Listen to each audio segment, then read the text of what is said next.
Shalom, Bapak, Ibu, dan saudara-saudari yang kekasih dalam nama Yesus Kristus. Perkenankanlah kami para pelayan jemaat mengucapkan selamat datang kepada Bapak, Ibu, dan saudara-saudari. Damai sejahtera Allah menyertai kamu sekalian.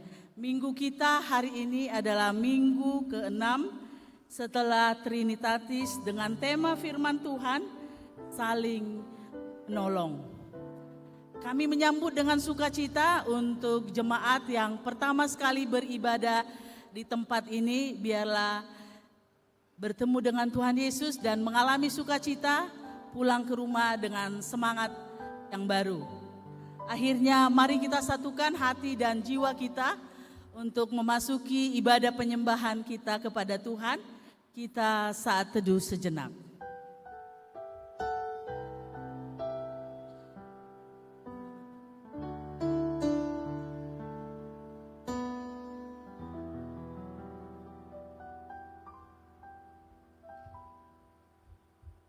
Amin.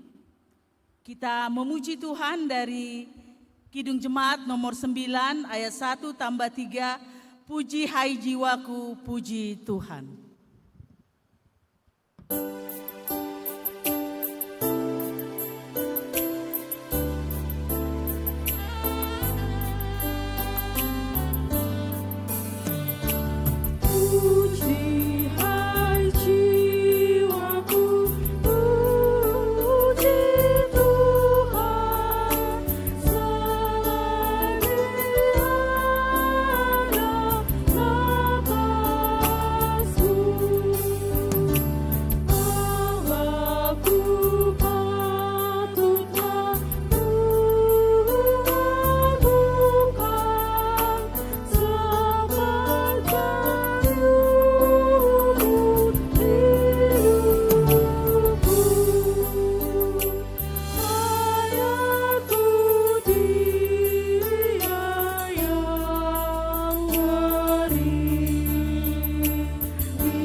Di dalam nama Allah Bapa dan nama anaknya Tuhan Yesus Kristus dan nama Roh Kudus, Khalik langit dan bumi. Amin. Hai manusia, telah diberitahukan kepadamu apa yang baik dan apakah yang dituntut Tuhan daripadamu selain berlaku adil, mencintai kesetiaan, dan hidup dengan rendah hati di hadapan Allahmu. Haleluya.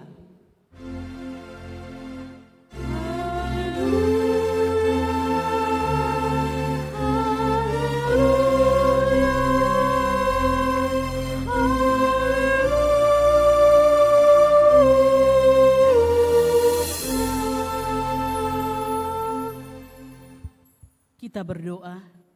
Ya Tuhan Allah Bapa kami yang di sorga, berilah kepada kami hati yang teguh dan kudus, pikiran yang baik dan sukacita melaksanakan pekerjaan yang sesuai dengan kehendak-Mu. Berikanlah damai kepada kami, agar kami merasa tentram hidup di dalam perlindungan-Mu. Kiranya kami senantiasa berpegang pada firman-Mu, dalam menghadapi musuh-musuh kami. Kiranya Engkau memelihara dan menguatkan kami, karena Tuhan Yesus Tuhan kami. Amin.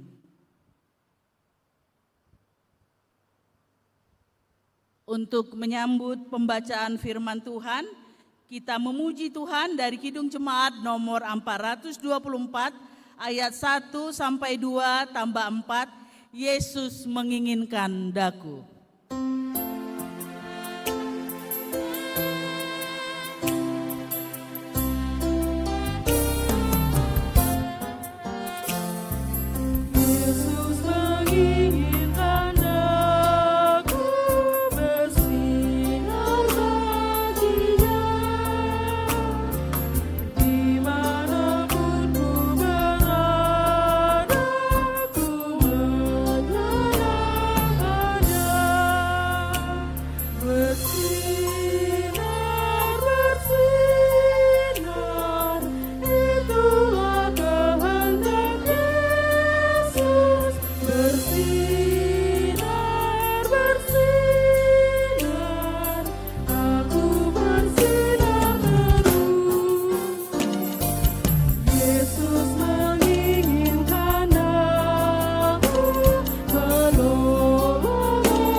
Marilah kita mendengarkan firman Tuhan sebagai pendahuluan khotbah pada minggu ke-6 setelah Trinitatis yang tertulis dalam Ulangan 15 ayat 6 sampai 11. Kita akan membaca bergantian.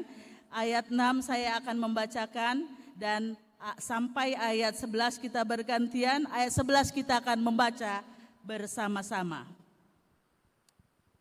Apabila Tuhan Allahmu memberkati engkau seperti yang dijanjikannya kepadamu, maka engkau akan memberi pinjaman kepada banyak bangsa, tetapi engkau sendiri tidak akan meminta pinjaman.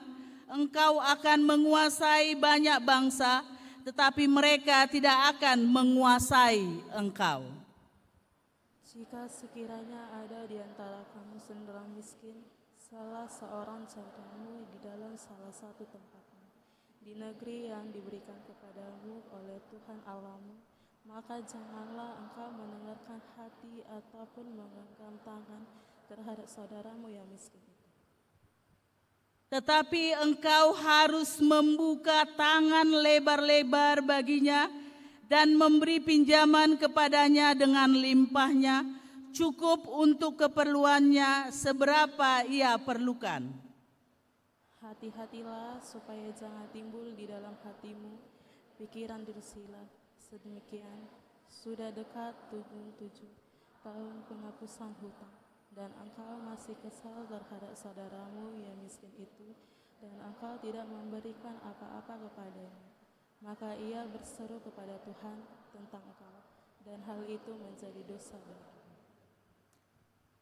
Engkau harus memberi kepadanya dengan limpahnya, dan janganlah hatimu berduka cita apabila engkau memberi kepadanya, sebab oleh karena hal itulah Tuhan Allahmu akan memberkati engkau dalam segala pekerjaanmu dan dalam segala usahamu.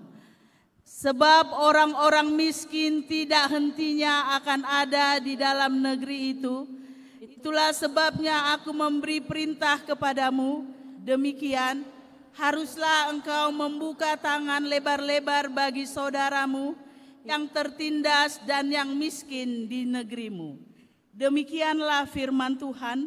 Berbahagialah setiap orang yang mendengar firman Tuhan, yang menghayati serta mengamalkannya.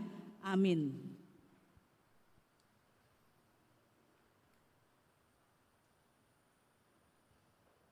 Untuk menyambut pengakuan dosa, mari kita memuji Tuhan dari Kidung Jemaat nomor 467 ayat 1 dan 2. Tuhanku bila hati kawanku.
Firman Tuhan berkata, bukan kurang panjang tangan Tuhan untuk menyelamatkan, bukan kurang tajam telinga Tuhan untuk mendengar setiap seruan dan keluh kesah kita, tetapi yang menjadi jurang pemisah antara kita dan Allah adalah segala dosa dan kejahatan kita. Saat ini adalah saat yang terindah kita mengingat dan merenungkan hidup kita 1 minggu yang sudah berlalu. Mungkin ada hal-hal yang kita lakukan yang melukai hati sesama kita, melukai hati orang tua kita, terlebih melukai hati Tuhan. Mari kita dengan rendah hati mengakuinya di hadapan Tuhan. Kita berdoa dalam hati kita masing-masing.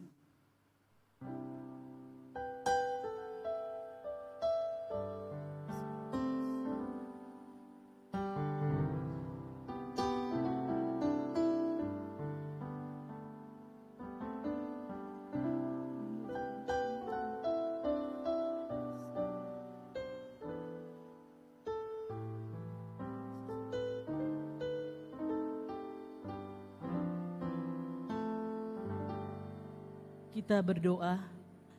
Ya Allah, Tuhan kami yang maha suci dan maha kudus, Bapa kami di dalam Yesus Kristus, kami bersyukur kepadamu karena setiap kali kami datang bersembah sujud di hadapanmu, kami senantiasa merasa bahagia oleh pengasihanmu kepada kami orang berdosa ini.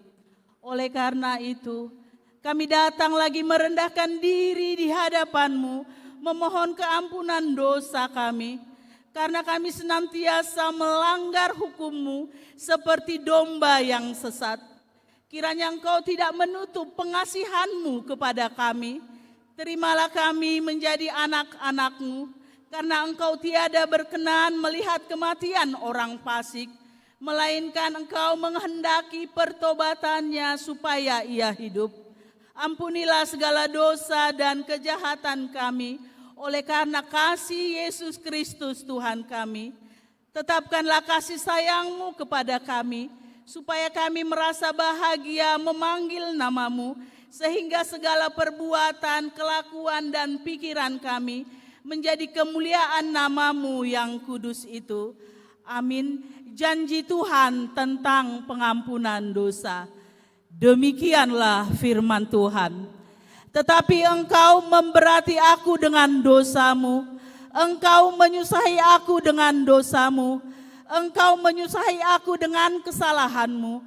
Aku Akulah dia yang menghapus segala pemberontakanmu oleh karena aku sendiri, dan aku tidak mengingat-ingat dosamu.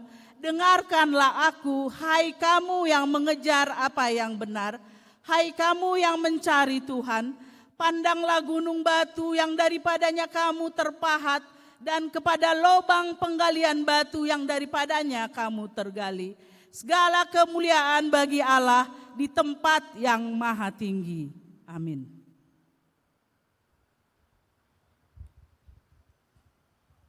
Kita memuji Tuhan dari pelengkap Kidung Jemaat nomor 126 ayat 1 dan 2. Hanyalah Yesus Juru Selamat.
Marilah kita mendengar firman Tuhan sebagai petunjuk hidup baru yang diambil dari 1 Yohanes 5 ayat 2. Demikian firman Tuhan, inilah tandanya bahwa kita mengasihi anak-anak Allah, yaitu apabila kita mengasihi Allah serta melakukan perintah-perintahnya. Saya bacakan sekali lagi, inilah tandanya bahwa kita mengasihi anak-anak Allah, yaitu apabila kita mengasihi Allah serta melakukan perintah-perintahnya. Marilah kita sama-sama memohon kekuatan daripada Tuhan. Ya Allah Bapa kami, berilah kami kekuatan untuk melakukan yang sesuai dengan firman-Mu. Amin. Kita memuji Tuhan dari acara yang ke-9, Aku Mengasihi Engkau Yesus.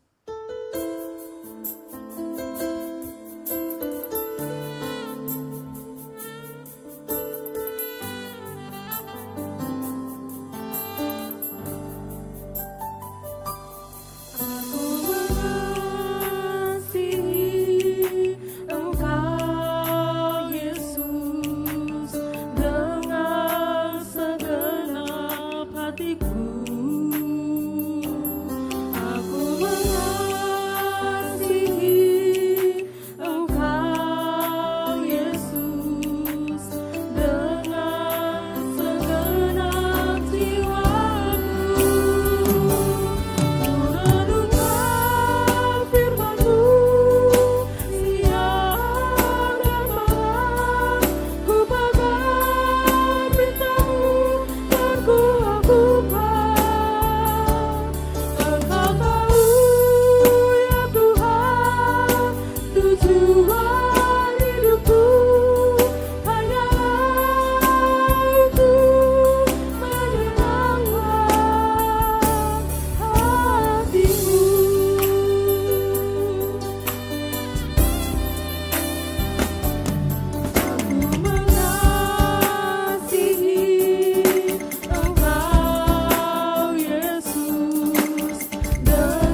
marilah kita bersaksi mengikrarkan pengakuan iman kita bersama jemaat pada segala abad di seluruh dunia ini. Kita ucapkan bersama-sama. Aku percaya kepada Allah Bapa yang Maha Kuasa, Khalik langit dan bumi. Aku percaya kepada Yesus Kristus, anaknya yang tunggal Tuhan kita, yang dikandung daripada Roh Kudus, lahir dari anak darah Maria, yang menderita di bawah pemerintahan Pontius Pilatus, disalibkan, mati dan dikuburkan, turun ke dalam kerajaan maut, pada hari ketiga bangkit pula dari antara orang mati, naik ke sorga, duduk di sebelah kanan Allah Bapa yang Maha Kuasa, dan akan datang dari sana untuk menghakimi orang yang hidup dan yang mati. Aku percaya kepada Roh Kudus, gereja yang kudus dan persekutuan orang kudus, pengampunan dosa, kebangkitan daging, dan hidup yang kekal. Amin. Bapak, Ibu, dan saudara-saudari sekalian, tambahan berita jemaat. Penggalangan dana untuk pengadaan videotron. Sebagaimana telah diwartakan pada ibadah minggu lalu, penggalangan dana videotron tahap ketiga akan diadakan kembali pada hari ini, Minggu 12 Juli 2026. Dana yang dibutuhkan untuk penggalangan 2 unit videotron adalah sebesar 196 juta. Kiranya seluruh jemaat yang beribadah dapat mendukung rencana pengadaan videotron tersebut dengan berpartisipasi melalui amplop yang telah dibagikan tadi. Sebelum masuk ibadah, amplop tidak diserahkan pada saat pengumpulan persembahan, tapi diserahkan pada waktu ibadah telah selesai dan dimasukkan di dalam kantong persembahan yang ada di depan pintu utama sebelah kiri dan sebelah kanan. Dan ada juga di dekat pintu gerbang keluar. Amplop juga dapat mendukung melalui kris yang disediakan dengan menambah kode 2 di belakang transfer. Juga dapat mendukung melalui transfer ke rekening gereja kita. Nomor rekeningnya ada tertera di amplop yang sudah dibagi-bagikan. Untuk menyambut kebenaran firman Tuhan, mari kita siapkan hati dan pikiran kita. Kita memuji Tuhan dari Kidung Jemaat nomor 249 ayat 1 sampai 3, Serikat Persaudaraan. Bersatu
padang gurun kehidupan kami ya Tuhan. Kami percaya hanya Engkau-Lah yang memberikan kami air kehidupan.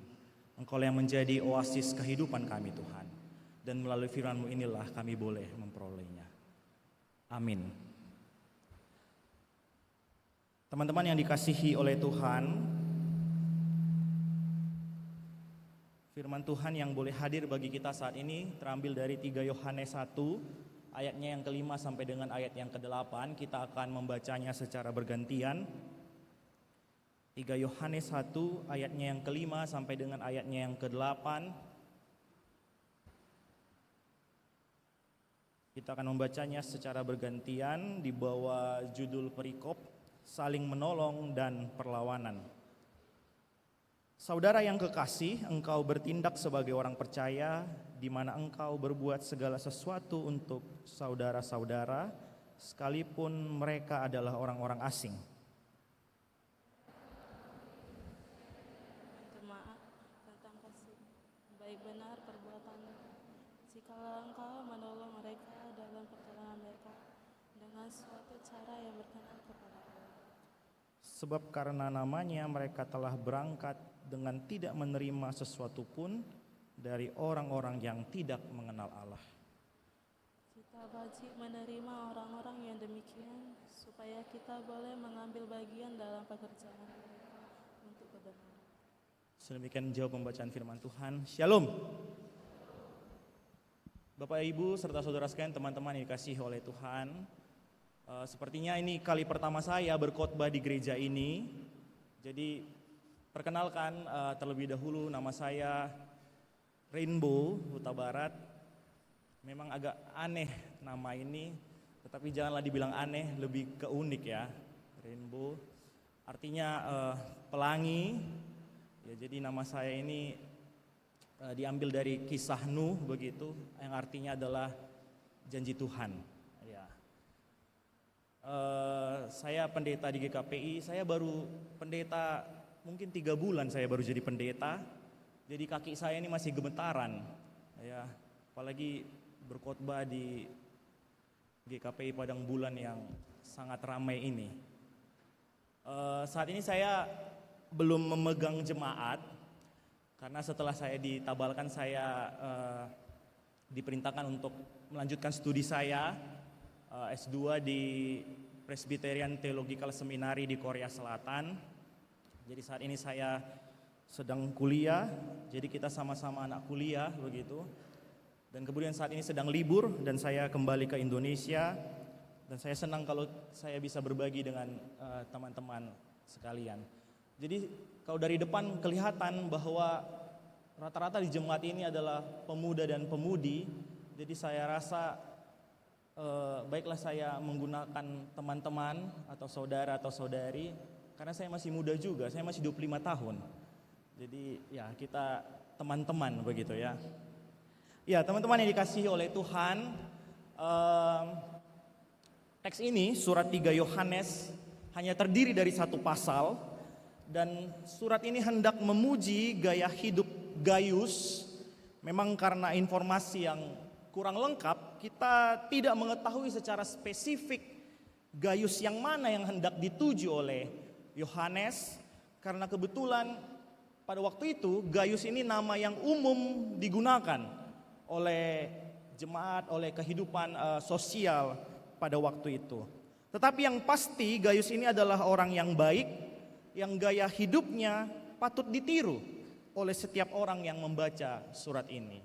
Jadi kita tidak tahu Gaius yang mana, apakah Gaius Tambunan, ataukah Gaius Huta Barat, atau Gaius yang mana. Tetapi yang utama dan paling penting adalah Gaius ini adalah orang yang baik untuk ditiru kelakuan hidupnya. Di dalam ayatnya yang ke-5 teman-teman yang dikasihi oleh Tuhan, kita bisa melihat bahwa Gaius dikatakan bertindak sebagai orang yang percaya. Jadi Gaius ini bukan hanya sekedar dia baik, tetapi penting kita memahami bahwa mengapa ia melakukan kebaikan, karena ia merefleksikan imannya di dalam kehidupannya sehari-hari. Jadi ia tidak kebetulan hidup sebagai orang yang baik, tetapi karena ia percaya kepada Kristus, itulah yang menghidupinya, imannya menghidupinya, dan itulah yang dia wujudkan di dalam kehidupannya sehari-hari. Ia menjadi orang yang baik, yang berguna dalam kehidupan jemaat pada waktu itu. Maka Bapak dan Ibu serta saudara sekalian yang dikasihi oleh Tuhan, Gaius berguna. Di dalam ayat yang kelima kita juga bisa melihat bagaimana Gaius menolong sesama. Sesama di sini bisa kita lihat bahwa bukan hanya berarti orang-orang yang dekat dengan Gaius saja, tetapi juga orang-orang asing. Di situ tertulis orang-orang asing yang mungkin sekali Gaius tidak kenal. Dan ini Bapak dan Ibu serta saudara sekalian, teman-teman yang dikasihi oleh Tuhan, tidak mudah untuk dilakukan, terlebih di dalam konteks kehidupan kita saat ini, ya. Kalau kita mengasihi orang yang dekat dengan kita, orang yang kita kenal, itu hal yang biasa. Tetapi tentu akan sangat sulit ketika kita mengasihi orang-orang yang bahkan tidak kita kenal, bahkan orang-orang yang asing, yang mungkin kita tidak tahu seluk-beluk kehidupannya. Apalagi kalau dikatakan kita mengasihi musuh kita. Itu sangat sulit untuk dilakukan. Apalagi dunia saat ini, teman-teman yang dikasihi oleh Tuhan, dunia saat ini sangat transaksional, ya, sangat transaksional. Sekarang banyak di medsos istilah-istilah, tren-tren terkait dengan hal ini. Saya ingat sekali trennya itu apa? Istilahnya ngolah gitu ya. Ngolah, siap abangku, izin abangku, mohon arahan ketum, begitu ya. Ngolah begitu untuk mendapatkan sesuatu. Jadi kadangkala kasih yang kita berikan, kasih yang kita lakukan itu hanya menyasar kepada orang-orang tertentu, dan dengan harapan orang lain itu membalas apa yang kita lakukan. Kasih yang transaksional ini pun itu menyasar dalam kehidupan kita saat ini. Mungkin dalam gereja kita, mungkin dalam komunitas kita, mungkin dalam pertemanan kita di perkuliahan, kita hanya mengasihi orang-orang yang sesirkel dengan kita, orang-orang yang sependapat dengan kita, orang-orang yang berbeda dengan kita, kita dapat campakkan dengan mudah. Kita jauhi, tidak ada ruang bagi perbedaan.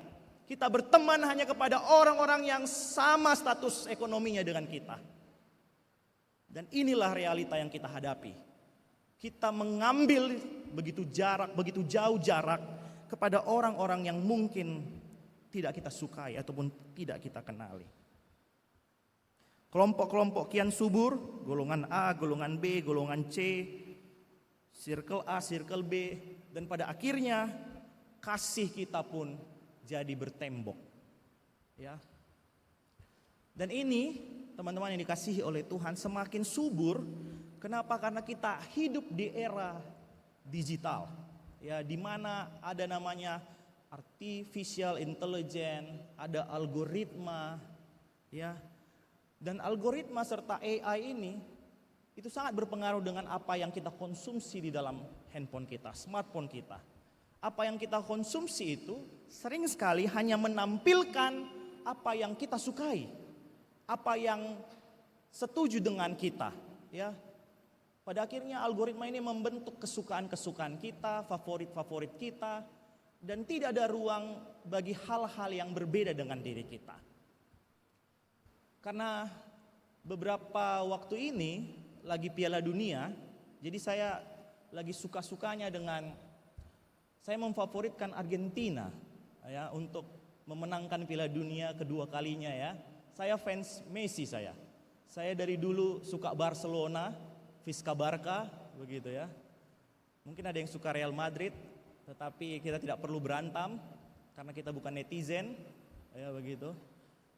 Saya suka Barcelona, saya suka Argentina, saya suka Messi, dan saya mengharapkan bahwa Messi juga menang. Dan itulah yang muncul di dalam algoritma saya. Ya, apa yang saya buka di Instagram, di TikTok, kemudian di Facebook dan sebagainya macamnya, semua bercerita tentang superioritas dari Argentina, Messi dan sebagainya macamnya. Dan kemudian bertambah lagi, ya, bukan hanya kesukaan terhadap Messi, tetapi kemudian kebencian terhadap Cristiano Ronaldo, begitu ya. I'm back, begitu ya. Back to home. Ke Kuala Namu dia. Jadi pada akhirnya teman-teman, itu mendistorsi kita yang tadinya kita hanya menyukai ini, kemudian karena ingin mengafirmasi keinginan-keinginan kita, algoritma, dan pada akhirnya itu juga membuat kita membenci sesuatu hal yang berbeda dengan kita.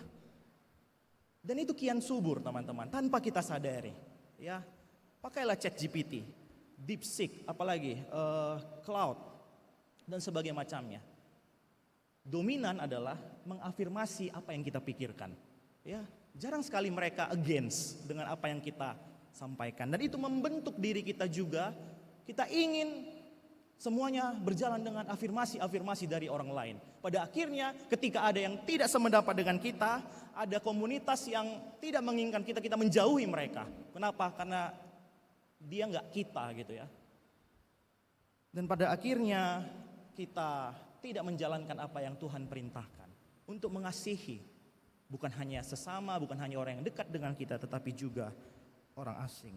Maka dari itu teman-teman, kalau kita berkata kita mengasihi dan kita ingin hidup sebagai pengikut Kristus, tetapi kita hanya menyapa orang-orang yang sesuai dengan pendapat kita, berarti ada yang salah dengan kasih kita.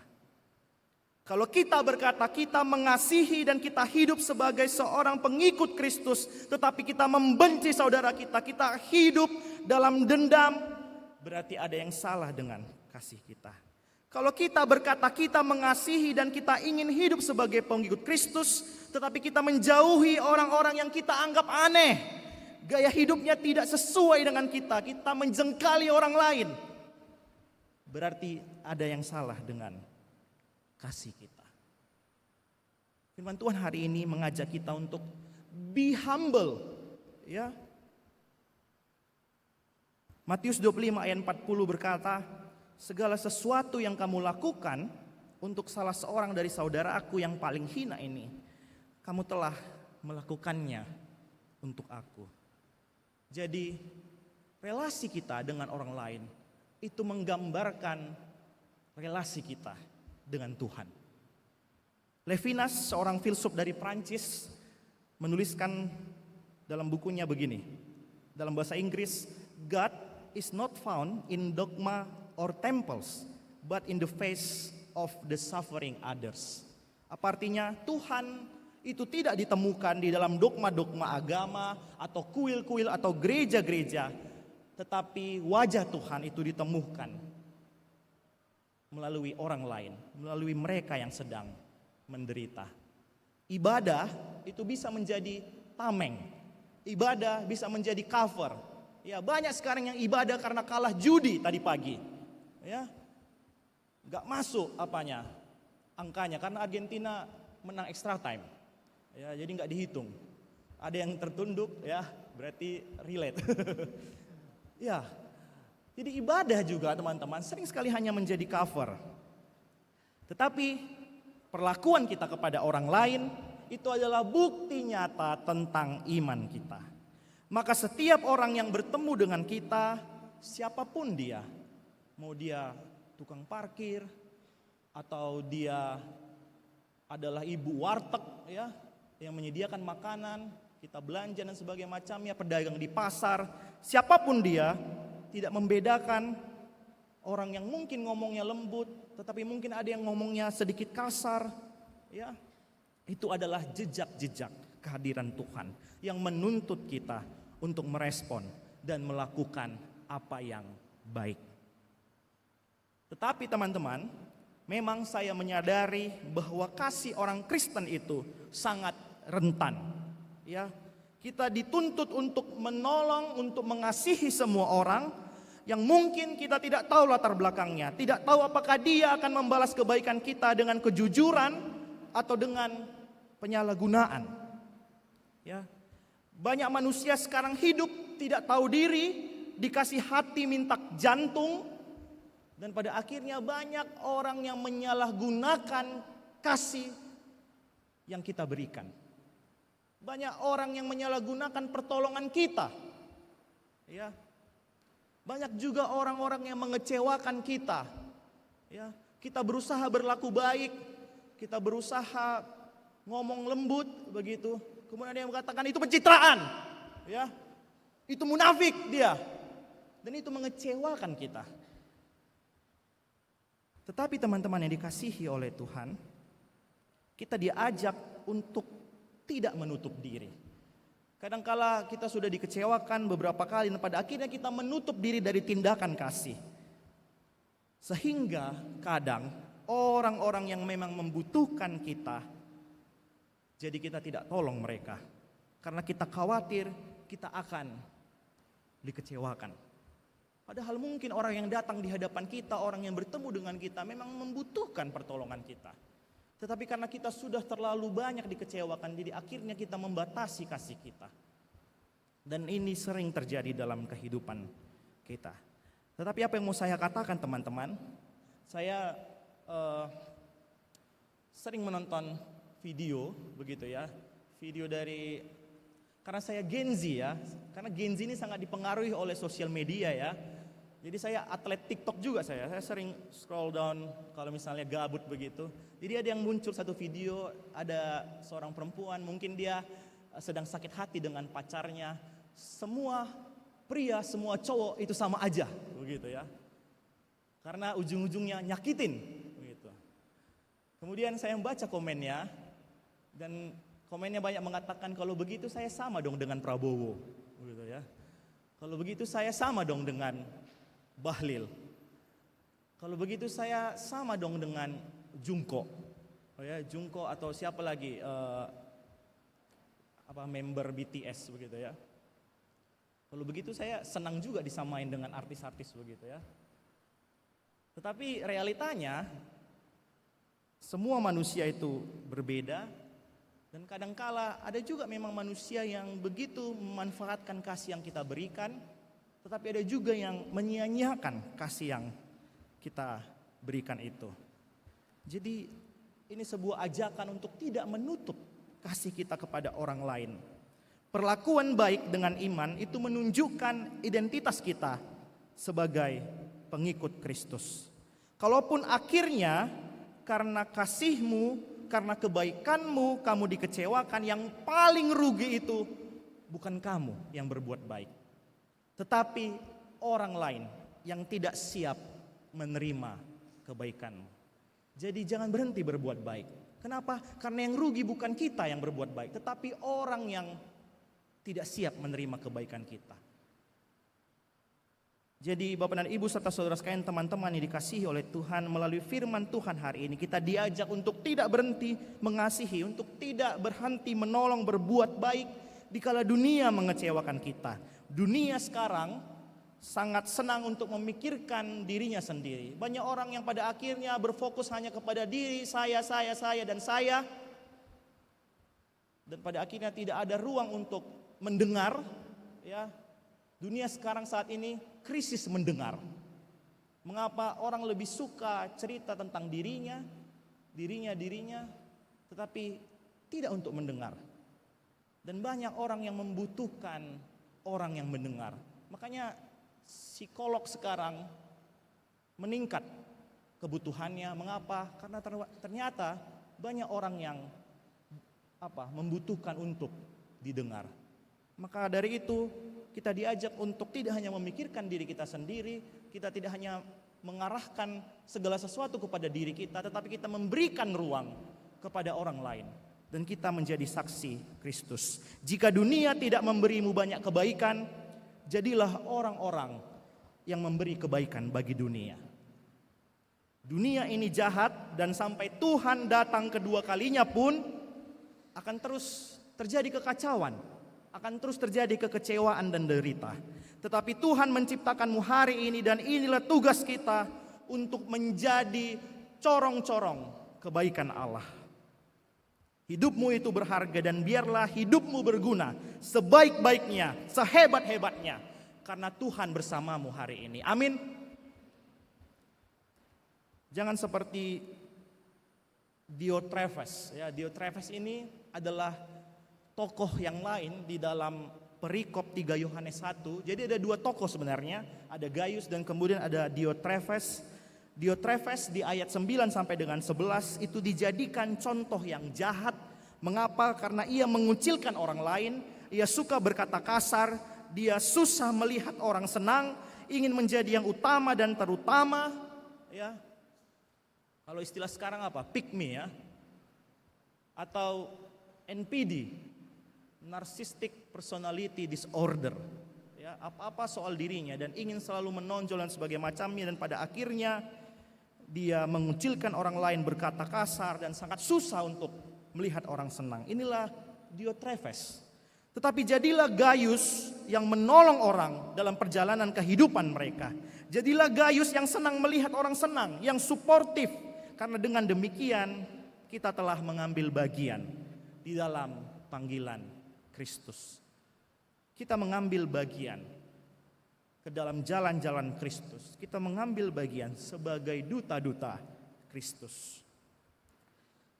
Memang kita sering sekali berpikir bahwa saat ini kita belum layak untuk melakukan kebaikan-kebaikan. Mengapa? Mungkin karena kita masih kuliah, kita belum bekerja, kita belum ada penghasilan, ya, dan kita berpikir kalau kita belum cukup untuk melakukan kebaikan.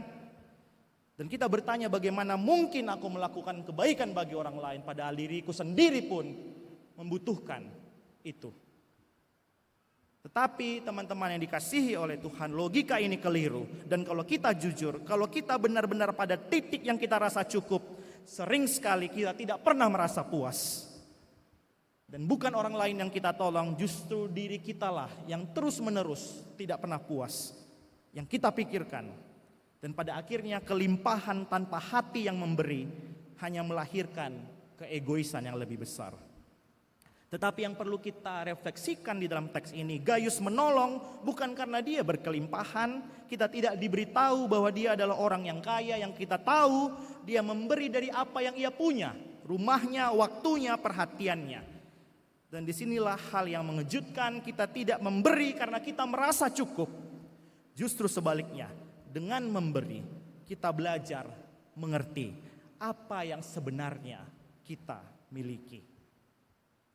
Memberi bukan hasil dari rasa cukup, tapi jalan menuju rasa cukup itu sendiri. Ketika kita menahan diri untuk memberi sampai kita siap, kita justru tidak pernah benar-benar mengerti berkat yang sudah ada di tangan kita. Kalau saat ini mungkin kita tidak bisa memberi dalam artian kita memberikan uang, materi dan sebagainya macamnya. Seperti yang saya katakan tadi, kita bisa memberi kehadiran kita. Kita bisa memberi sebagai orang-orang yang mendengarkan, ya, dengan berucap hal-hal yang baik. Dengan itu kita menyadari bahwa meskipun Tuhan, aku tidak memiliki uang, aku memiliki hati, aku memiliki pikiran, aku hari ini masih sehat. Dan itu cara juga kita bersyukur. Saya punya teman saya ini mungkin dalam standar ekonomi sekarang dia tidak memiliki uang yang banyak, tetapi ia memiliki sepeda motor, ya.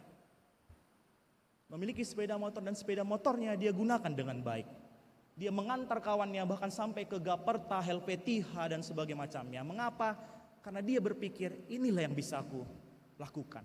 Inilah yang bisa aku berikan kepada gerejaku, kepada komunitasku. Dan hal itu tidak dimulai dari hal-hal yang besar, tetapi dari hal-hal yang kecil yang kita miliki. Kalau hari ini materi kita terbatas, kehadiranmu pun penting bagi orang lain. Ucapanmu pun berdampak bagi orang lain. Dengarlah pesan ini, kamu adalah garam dunia. Kamu adalah terang dunia. Dan apa yang kamu tunjukkan bagi dunia, itu menunjukkan terang Tuhan. Imanmu di hadapan dunia. Teman-teman yang dikasihi oleh Tuhan, saya mengetahui tugas saling menolong, tugas saling mengasihi itu memang tampak indah dalam kata-kata. Apalagi kita harus mengasihi orang yang menjengkelkan, orang-orang yang jahat. Tetapi sebagai pengikut Kristus, itu pula lah yang menjadi tugas kita. Itulah kewajiban kita untuk terus mengasihi, karena Tuhan sudah mengasihi kita terlebih dahulu. Ya, Dia mati di kayu salib untuk menebus dosa-dosa kita yang mungkin sangat banyak, yang tidak terhingga. yang tidak dapat kita tebus dengan diri kita sendiri, harganya sangat mahal, tetapi Tuhan jauh lebih mengasihi kita. Dia mengasihi kita dan kita diajak untuk terus mengasihi, terus mengampuni, dan terus melakukan kebaikan di saat-saat yang tidak mudah. Dan itu hanya dapat dilakukan kalau kita memenuhi diri kita dengan kasih Allah. Kita tidak akan mampu kalau hanya mengandalkan pikiran kita sendiri, diri kita sendiri. Kita akan mudah sekali jatuh. Hanya dengan mengisi tangki cinta kita dengan cinta Allah. Hanya dengan itu kita dimampukan untuk mengarungi dunia. Kita dapat diberikan Tuhan kebijaksanaan. Kita dapat diberikan Tuhan apa yang kita perlukan. Dan kita dapat menjadi saksi-saksi Allah. Menjadi orang yang melakukan kebaikan. Menjadi rekan sekerja Allah. Dan itulah yang menyebabkan kita dapat kuat dan tidak mudah jatuh. Karena sumur kita, sumur penghidupan itu adalah Allah, bukan diri kita sendiri. Maka firman Tuhan hari ini mengajak kita untuk mintalah Tuhan hadir di dalam hatimu. Mintalah Tuhan untuk mengisi tangki cintamu. Dan biarkanlah Ia memenuhi dirimu. Biarkanlah hasratmu menjadi hasratnya. Dan biarlah kasih putih dari Allah merasuki jiwamu, sehingga kasihmu menjadi kasih putih yang murni, berbelas kasihan, setia, dan penuh dengan kekuatan. Hanya dengan kasih Allah kita dapat mengasihi orang-orang lain. Hanya dengan kasih Allah kita mampu untuk menolong sesama. Ada sebuah lagu teman-teman yang dikasihi oleh Tuhan. Sebenarnya ini lagu pop, tetapi saya senang lagu ini dan saya merefleksikan lagu ini dalam kehadiran Tuhan.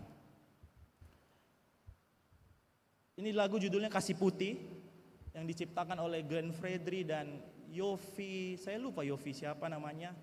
Judulnya adalah Kasih Putih. Mungkin banyak juga yang tahu lagunya, tapi refleksikanlah lagu ini di dalam kehadiran Tuhan. Karena liriknya itu sangat rohani sekali sebenarnya. Terdalam yang pernah ku rasa, hasratku hanyalah untukmu, terukir manis dalam renunganku. Jiwaku menyatu, biarkanlah ku rasakan hangatnya sentuhan kasih-Mu. Bawa daku, penuhiku, berilah diriku kasih putih di hatiku. Bait yang kedua sama-sama kita nyanyikan. Ku curahkan isi jiwaku, hanyutkan daku dalam air itu. Kau bawa selamanya diriku, biarkanlah ku rasakan hangatnya sentuhan kasih-Mu. Bawa daku, penuhiku, berilah diriku kasih putih di hatiku.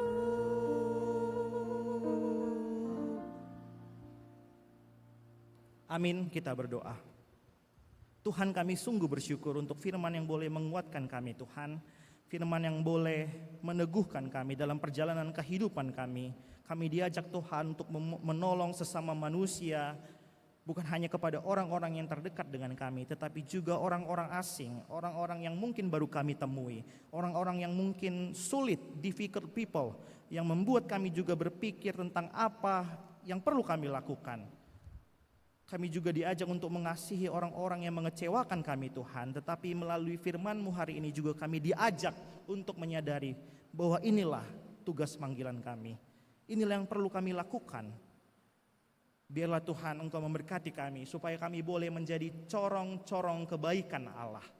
Penuhi jiwa kami Tuhan dengan kasih-Mu supaya kami boleh terus mengasihi dunia, mengasihi semua orang yang kami temui. Terpuji nama-Mu Tuhan saat ini hingga sampai selama-lamanya. Haleluya. Amin. Kita respon pemberitaan firman Tuhan, kita bernyanyi hidup ini adalah kesempatan.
Nats yang mengantarkan kita untuk memberikan persembahan syukur kita kepada Tuhan terambil dari Ibrani 9 ayatnya yang ke-14. Betapa lebihnya darah Kristus yang oleh roh yang kekal telah mempersembahkan dirinya sendiri kepada Allah sebagai persembahan yang tak bercacat, akan menyucikan hati nurani kita dari perbuatan-perbuatan yang sia-sia, supaya kita dapat beribadah kepada Allah yang hidup. Kita memberikan persembahan kita kepada Tuhan.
Mari kita bersatu dalam doa.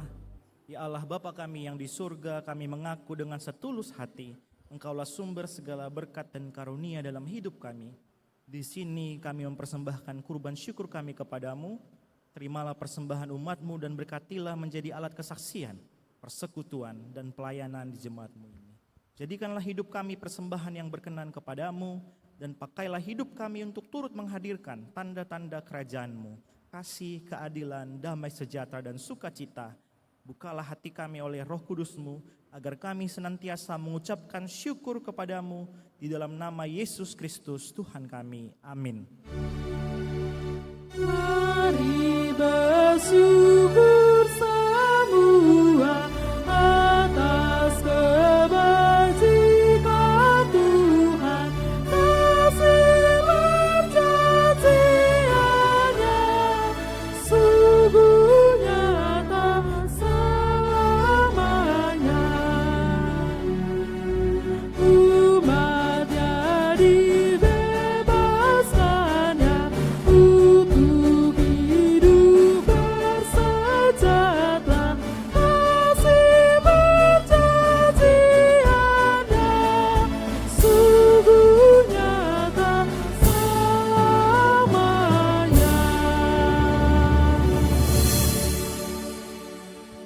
Bapa kami yang di surga, dikuduskanlah namamu. Datanglah kerajaan-Mu, jadilah kehendak-Mu di bumi seperti di surga. Berikanlah kami pada hari ini makanan kami yang secukupnya, dan ampunilah kami akan kesalahan kami, seperti kami juga mengampuni orang yang bersalah kepada kami. Dan janganlah membawa kami ke dalam pencobaan, tetapi lepaskanlah kami dari yang jahat.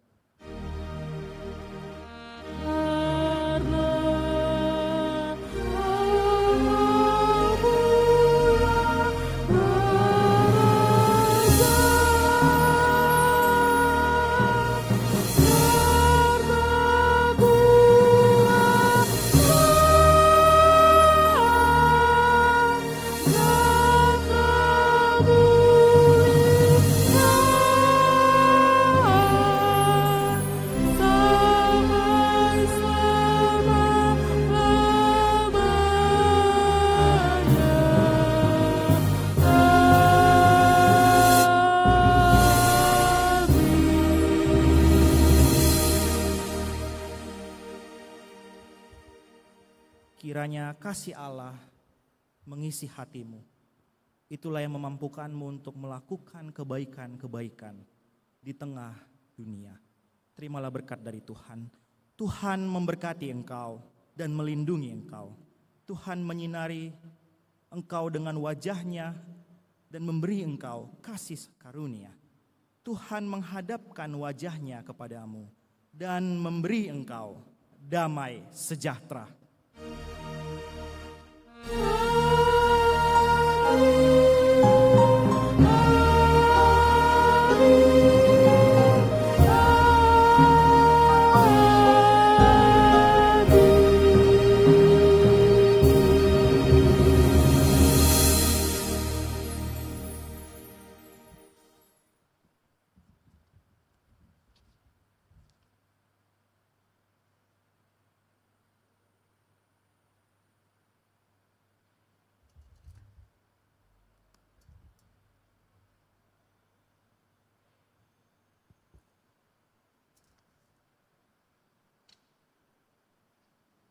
Thank you.